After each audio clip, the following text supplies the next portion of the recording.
Hello guys, আসসালামু আলাইকুম। It's me your boy SM Tona. Welcome to another new video guys. আমরা চলে আসলাম আজকে রাজশাহীতে। তো আসার কারণ হচ্ছে আজকে একটা ব্লাড ডোনেট করা লাগবে। ব্লাড ডোনারকে নিয়ে আসা আমাদের রাজশাহীতে। রাজশাহী মেডিকেল একজন পেশেন্ট ভর্তি আছেন, কিডনি রুগী আর কি। তো ওনারে ব্লাড দেওয়া লাগবে। তো সেই উদ্দেশ্যে ঈশ্বরদী থেকে আসা, ব্যক্তি সেন্টার পক্ষ থেকে আসলে। তো আমরা রাজশাহী স্টেশনে চলে আসলাম, প্ল্যাটফর্মে আছি। তো দেখতে পাচ্ছি যে প্রচুর পরিমাণে ক্রাউড। আসলে আমরা এখান থেকে এখন প্ল্যাটফর্মে আছি, এখান থেকে আমরা স্টেশনে বের হব, বাইরে বের হয়ে আমরা চলে যাব মেডিকেলের দিকে। তো আমরা এর মধ্যেই রাজশাহী স্টেশনের ভেতরের দিকে ঢুকে পড়লাম এবং দেখতে পাচ্ছেন কি সুন্দর ইন্টেরিয়র, পরিবেশটা অসাধারণ, পরিষ্কার পরিচ্ছন্ন। আসলে যারা রাজশাহী যাতায়াত করেন তারা অবশ্যই জানেন যে রাজশাহী স্টেশনের পরিবেশ কেমন।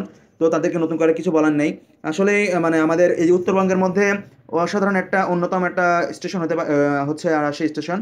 তো আমরা স্টেশন থেকে বের হয়ে গেলাম গাইজ। আমরা বের হওয়ার পরে রিফাতের জন্য অপেক্ষা করতেছিলাম। আমার এক ছোট ভাই কৃষি ডিপ্লোমায় পড়তো, তো ওর সাথে দেখা হয়ে গেল। তো ওরে বলতেছিলাম আসতে, তো ও চলে আসছে। দেন ওর সাথে করে আমরা ফার্স্টে বর্ণালী মোড়ে নাস্তা করলাম। তো নাস্তা করে দেন আমরা চলে গেলাম মেডিকেলের দিকে। তো বলতে বলতে আমরা মেডিকেলে যে ব্লাড ব্যাংক রয়েছে সেখানে চলে গেলাম। কিন্তু ব্লাড ব্যাংকের কিছু অনিয়মের কারণে আমাদের দেরি হয়ে গেল আর কি। কারণ হচ্ছে আমাদের পেশেন্টের স্যাম্পল আগে থেকে ছিল, কিন্তু সেটা ওরা নষ্ট করে ফেলে। দেন আরও ছিল মানুষ দাঁড়িয়ে আছে সিরিয়ালে, তো ওনারা সিরিয়ালে ওনাদের রুগীর মেনটেন না করে ওনারা ভিতরে কি কোথায় কম্পিউটার রাখবে কী রাখবে এই সেই নিয়ে বিভিন্ন আলোচনা। আসলে মানুষের ভোগান্তির শেষ নেই।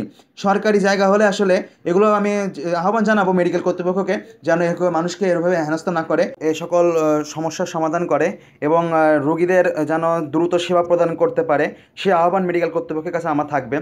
তো যাই হোক, আমরা ব্লাড ডোনেট শেষ করলাম। দেন লেট হয়ে গেল আমাদের, তাও যাই হোক মানুষের সেবাতে নিয়োজিত হতে পেরেছি, এটা আলহামদুলিল্লাহ। তারপর আমরা মেডিকেল থেকে বের হয়ে আমরা চলে যাচ্ছিলাম যে টিবাদের দিকে। আসলে পদ্মা নদী রাজশাহীতে আসলাম, আর পদ্মা নদীর পাড়ে যদি না যাই তাহলে কেমন হয়। তো এর মধ্যে এই বলতে বলতে আমরা টিবাদের ভেতরের দিকে চলে আসলাম এবং দেখলাম ভিতরে বিভিন্ন রকম স্থাপনা রয়েছে এবং প্রচুর পরিমাণে দোকানপাট রয়েছে এবং চেয়ার টেবিল রাখা হয়েছে, মানুষজন ওখানে বসে টাইম স্পেন্ড করতে পারতেছে এবং বিভিন্ন রকম ফুড অর্ডার করে দেখা যাচ্ছে বিভিন্ন আচার, বিভিন্ন বড়ই ভর্তা, পেয়ারা মাখা ইত্যাদি যার যার মতো অর্ডার করে খাচ্ছে। তো আমরা এখন টি বাঁধের উপর থেকে আমরা একটু নিউজ দেখে দূরে দেখা যাচ্ছে যে চর, সেই চরের দিকে আমরা যাব। তো যেতেই একটা ছোটোখাটো হাতে বানানো ব্রিজ পড়ে, তো ওখানে পিচ্চিরা ব্রিজের টোলটা নিচ্ছে। আসলে ওরাই নাকি বানাইছে ব্রিজটা। তো আসলে কিছু বলার নেই, যেহেতু ওরা বানিয়েছে ওদের টোল দেওয়া লাগবে। তো যাওয়ার সময় ওদের সাথে দেখা করব, তো বলে চলে আসলাম চরের দিকে। দেখতে পাচ্ছেন গাইস যে নদীর যে তীর, নদীর তীরে কি পরিমাণে সুন্দর একটা পরিবেশ, নৌকা বাঁধা রয়েছে। আসলে ভাই কেউ যদি না আসে বুঝতে পারবে না যে নদীর কী রকম সৌন্দর্য। এবং শীত পড়তেছিল কিন্তু তার মধ্যে দিয়ে রোদ উকি মারছিল। তো চলে আসলাম, আমরা ব্যাক করতেছিলাম সেই টাইমেই টোলে যারা নিচ্ছে যে পিচ্ছিল তাদের কাছে।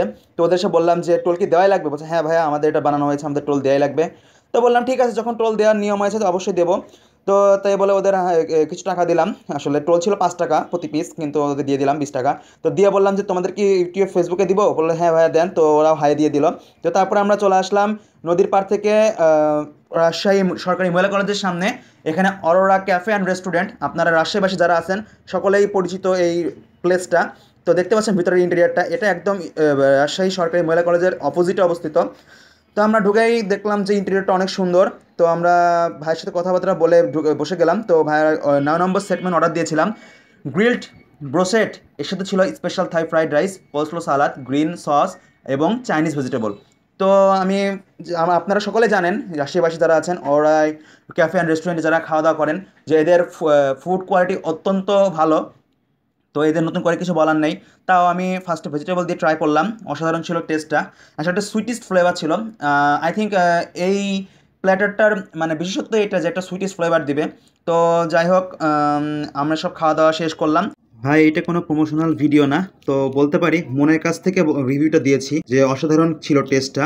আপনারা যারা রাশিয়াতে যাবেন মাস্ট ট্রাই করতে পারেন বাজেট ফ্রেন্ডলি এই প্ল্যাটারগুলো। শেষ করে দেন আর বেশি লেট করলাম না, কারণ আমাদের ট্রেন ছিল 4টায়। তো আমরা চলে গেলাম স্টেশনের দিকে। সো গাইজ আজকের ভিডিও ছিল এই পর্যন্তই, দেখার জন্য অসংখ্য ধন্যবাদ, আল্লাহ হাফেজ।